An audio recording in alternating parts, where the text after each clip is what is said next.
Ever tried growing potatoes in a container only to dump it out at the end of the season and find maybe 5 sad little potatoes rattling around in there? You put in all this work, waited all summer, and your harvest wouldn't even make a single serving of French fries. I've been there. In fact, I failed at container potatoes more times than I care to admit. But here's what I finally figured out. The reason most container potatoes fail has nothing to do with the potato itself. It comes down to 3 things that almost every gardener gets wrong, and once you fix them, everything changes.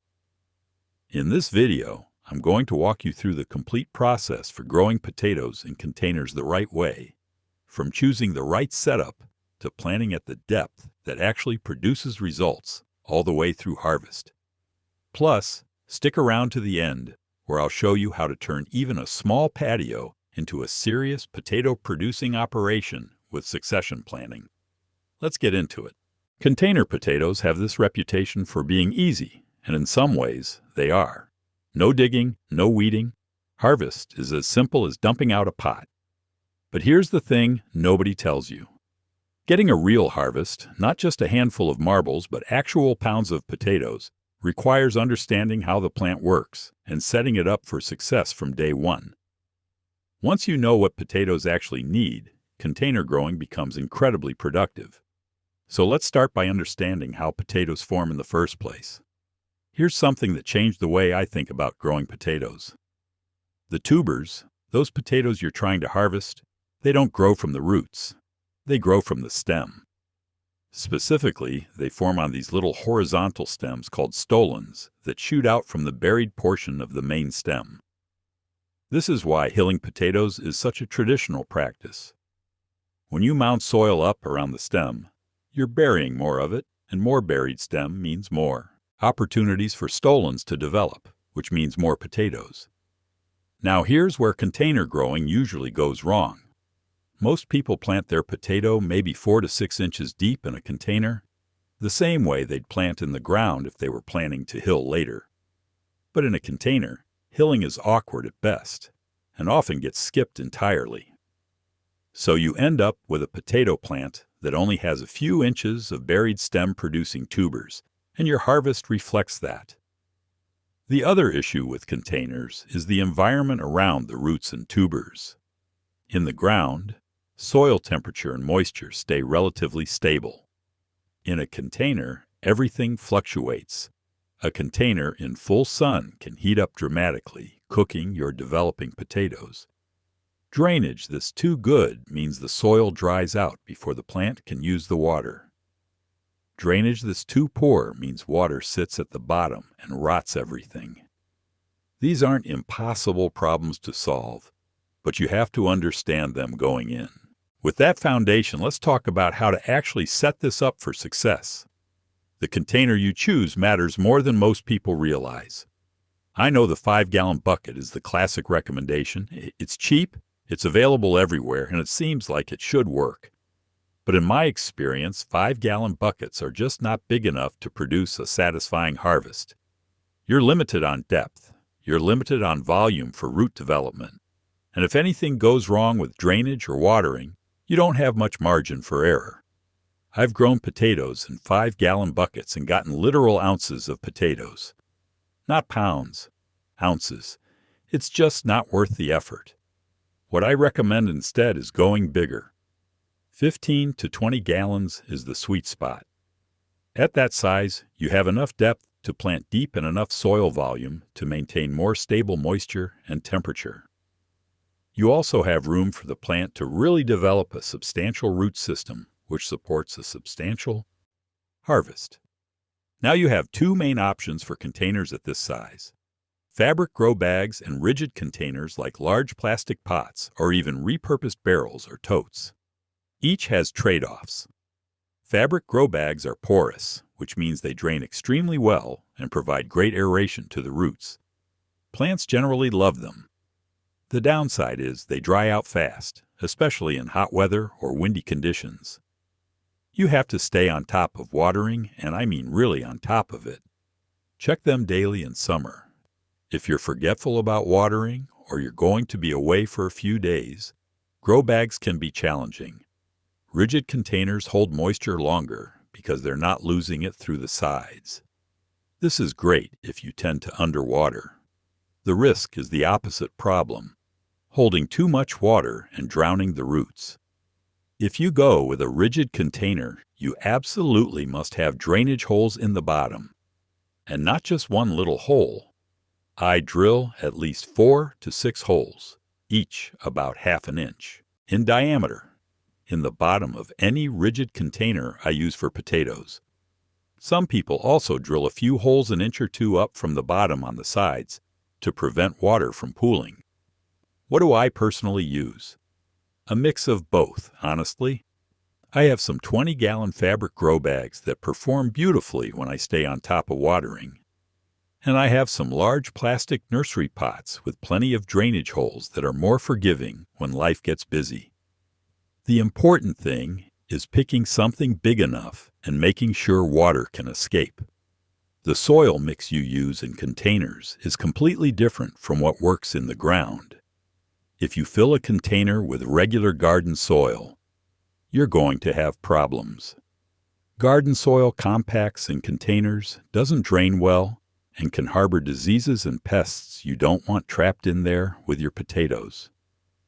What you want is a loose, fluffy growing medium that holds moisture without getting waterlogged and provides plenty of airspace for roots and tubers to develop. Here's the mix I use. About 40% high-quality compost, 40% peat moss or coconut coir, and 20% perlite. The compost provides nutrients and biological life. The peat or coir holds moisture and keeps things light. The perlite creates air pockets and improves drainage. You can adjust these ratios based on your climate. If you're somewhere hot and dry, lean heavier on the moisture-retaining components. If you're somewhere humid, add more perlite for better drainage. For a 20-gallon container, you're going to need roughly 2.5 to 3 cubic feet of growing medium. That adds up fast if you're buying bagged potting mix at retail prices. What I do instead is buy compost in bulk from a local landscape supply company, buy a bale of peat moss or a brick of cocoa coir, and a large bag of perlite. Mix it myself in a wheelbarrow. It takes maybe 10 minutes and costs a fraction of buying pre-made potting mix. 1 bale of peat moss and 1 bag of perlite mixed with bulk compost will fill a lot of containers. As for fertilizer, potatoes are moderate feeders. They don't need as much nitrogen as leafy greens, but they do need phosphorus and potassium for tuber development. I mix a balanced organic granular fertilizer into my growing medium before planting, something like a 4-4-4 or a 5-5-5. Then I'll give them a mid-season boost with a little more when they're actively growing. Don't overdo the nitrogen, or you'll get huge, beautiful plants with tiny potatoes underneath. Now here's the part that changed everything for me. I ran an experiment a couple years back testing different planting depths, and the results were eye-opening. I planted one potato 6 inches deep, the standard recommendation.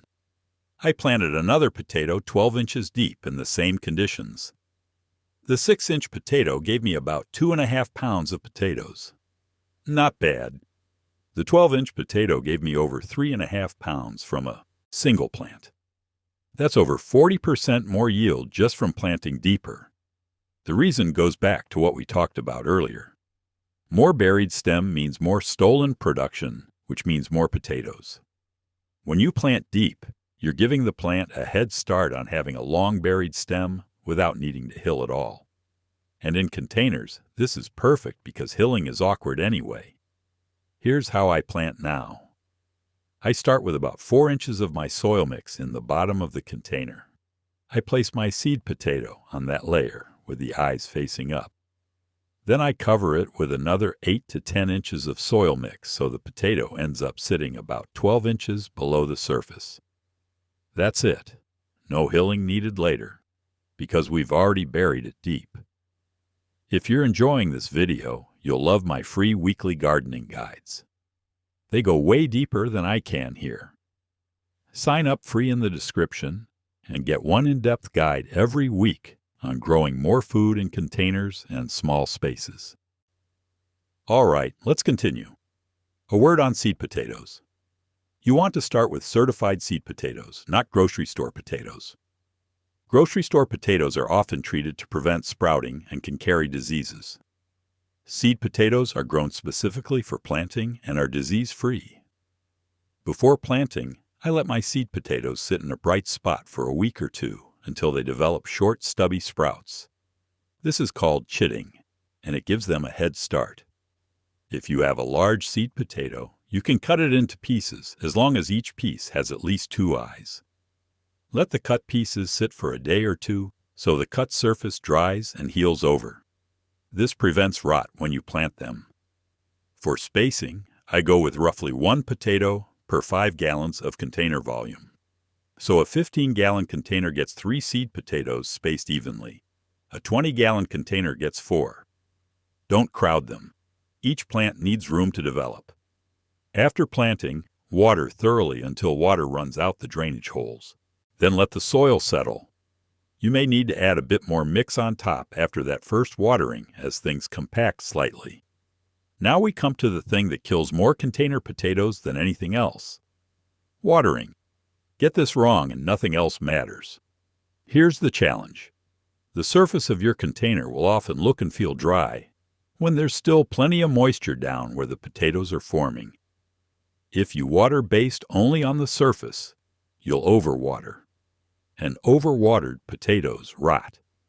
But if you wait until the whole container is bone dry, you'll stress the plant and reduce your yield. The solution is to actually check moisture at depth, not just at the surface. Stick your finger down 4 to 5 inches into the soil. If it feels moist, you don't need to water yet. If it feels dry, that far down, it's time to water deeply. How often depends entirely on your container type, your climate, and the weather. During hot summer stretches, my fabric grow bags might need water every single day. My rigid plastic containers might go 2 or 3 days between watering. There's no universal schedule. You have to check.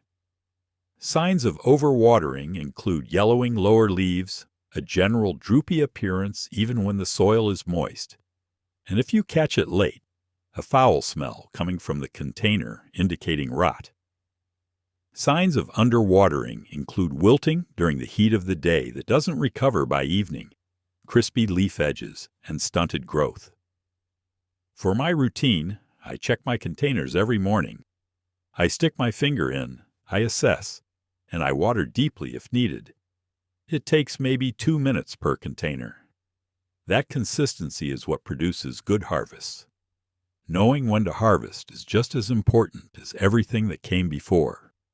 Harvest too early and your potatoes will be small and your yield disappointing. Harvest at the right time and you'll be amazed at what comes out of those containers. Here's how to read your plant. Potato plants go through distinct phases. First, they will grow foliage, then they flower, then the foliage starts to yellow and die back.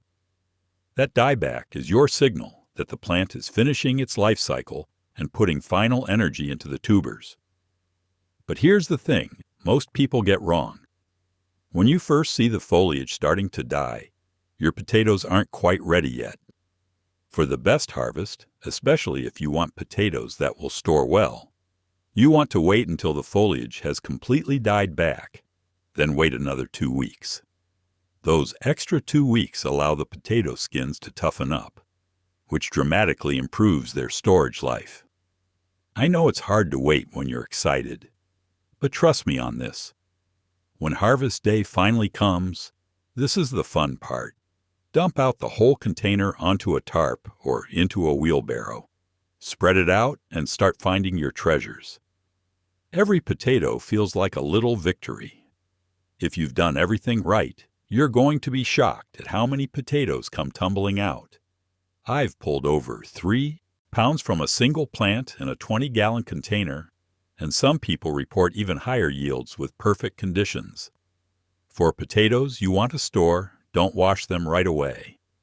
Brush off the loose dirt and let them cure in a cool, dark place with good air circulation for about 2 weeks. After curing, they'll store for months in a cool, dark spot. Just keep them away from onions. which release gases that cause potatoes to sprout faster. Let's cover some problems you might run into. First, potatoes rotting before harvest.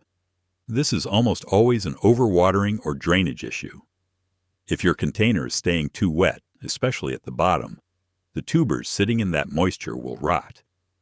Make sure you have adequate drainage holes and cut back on watering frequency.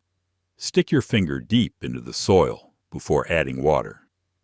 Second, lots of beautiful foliage, but tiny potatoes.